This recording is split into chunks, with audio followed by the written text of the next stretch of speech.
So if you're new to YouTube automation, you're probably learning a lot from YouTube mentors / gurus out there, just like myself. So here are 5 pieces of advice that you need to be very mindful of. And make sure to watch until the end because the advice in this video can potentially save you thousands of dollars from going down the wrong path of YouTube automation. But before we begin, I do want to invite you to watch my free masterclass training down below in the description, where I go over my 10 ways to go viral on YouTube. It's absolutely free. Check it out after this video. So to get started, the first piece of advice that you want to be mindful of is when people tell you what niche you should go into. So as oddly enough, in other videos, I've told people what niche that I'm in, and maybe I've told people to give it a shot, but at the same time, niches are kind of dependent on the person. You know, as cliche as it sounds, I tell people to go into niches which they're actually knowledgeable about and niches that they actually know more than the average person about. So me personally, I do a lot of sports / basketball channels, and maybe you want to do sports and basketball channels as well. But the reason why I'm not afraid of telling people what niche I'm in is because I know basketball extremely well.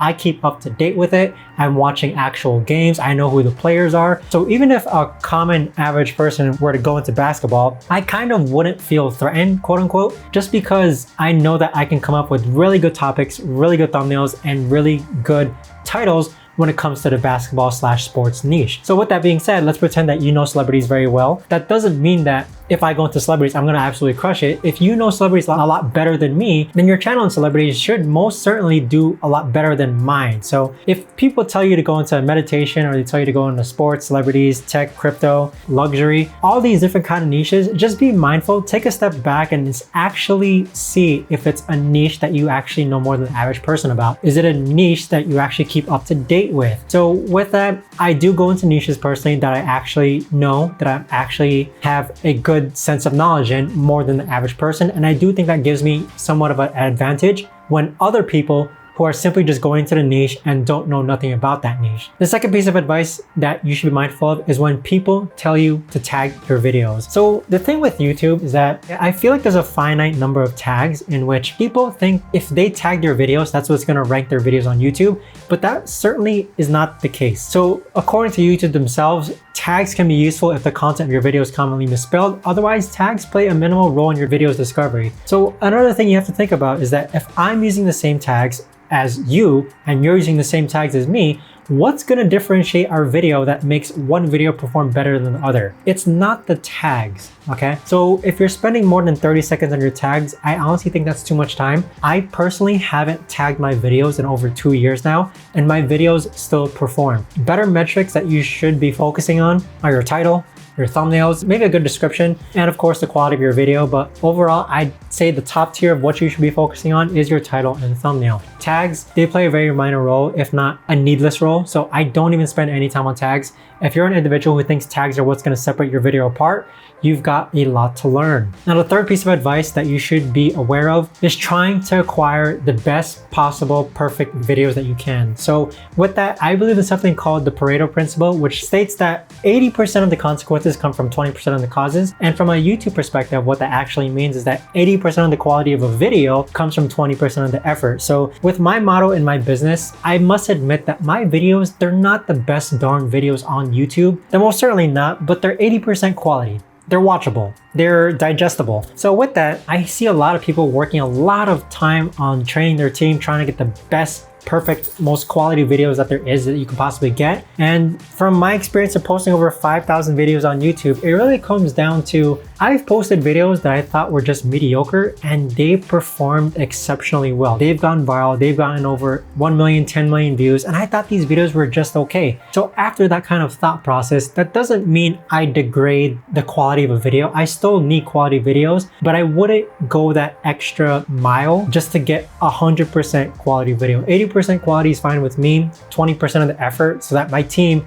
when they put in 20% of the effort, that basically outputs an 80% quality video, they're able to pump out a lot more quality videos that are just good enough to go viral on YouTube. Now, the fourth piece of advice that you want to be mindful of from these other mentors / gurus are people saying that they can handle your entire channel for you. So this is also what it means when people throw the term around YouTube automation done for you, in which a team will actually manage your channel and grow it to X amount per month. I would be very mindful of those services simply because there's a lot of people who are not doing it correctly. But don't get me wrong, there are people out there who are doing YouTube automation done for you services, and they're doing it very correctly. So the reason to be wary of that is, with personal channels, this is the way that I would think about it. If I'm running a YouTube automation done for you service and I have my own channels to take care of, it kind of constitutes a way in which, number one, I would either hire someone else to take care of your channel, or number two, I would put more time and effort into my own personal channels as well. So with this done for you model, I've been in the game for a long time, and I've tried teaching people the way that I think when it comes to YouTube automation,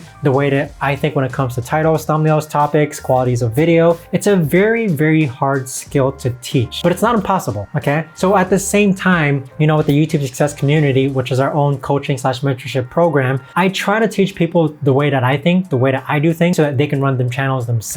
But as far as done for you services go, I don't think the people being trained are taught as well to take care of these channels, nor do they have experience of actually running channels themselves. So that's where it gets a little wary, in which these programs that cost like 5K, 20K, 100K, sometimes for like a bulk number of channels, that's a lot of time and effort that needs to go into those channels. So number one, just make sure that you know the person, make sure that they have proof of actually running channels, and make sure that the channels that they show you are actually legitimately their channels. I've unfortunately come across people reaching out to me via email saying that, hey, so-and-so says that they run this channel, but don't you run that channel? And I tell them, yes, I actually do run that channel. So it just goes to show that another person trying to sell done for you services in the YouTube automation space will actually take other channels and tell other clients, quote unquote, that this channel is theirs, when in reality it's not. So it's a very scary thing. And especially if you get caught up within that type of transaction, you're basically paying someone who has no YouTube automation experience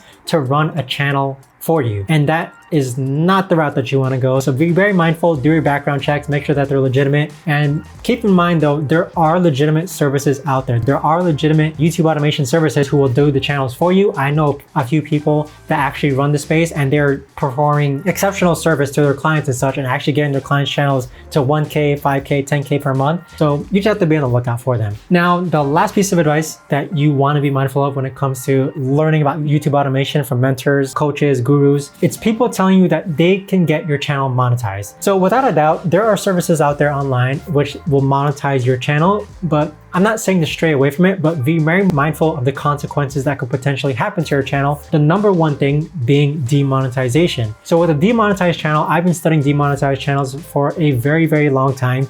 And the common principle that I find is that channels that are starting pre-monetized, those are mostly the ones that are getting demonetized. So with the demonetized channel, you obviously can't earn AdSense revenue. You're essentially just posting videos. And unless you have other alternative routes of making money from that video, like sponsorships, affiliate programs, or selling your own digital products, that channel is essentially going to make no money, right? So with pre-monetized channels, I do recommend straying away from them and starting completely from scratch. So I'm actually going to be documenting a journey on this in which I'm starting a channel completely from scratch. And I'm going to be posting these videos on a new YouTube channel of mine called Started with YouTube Automation.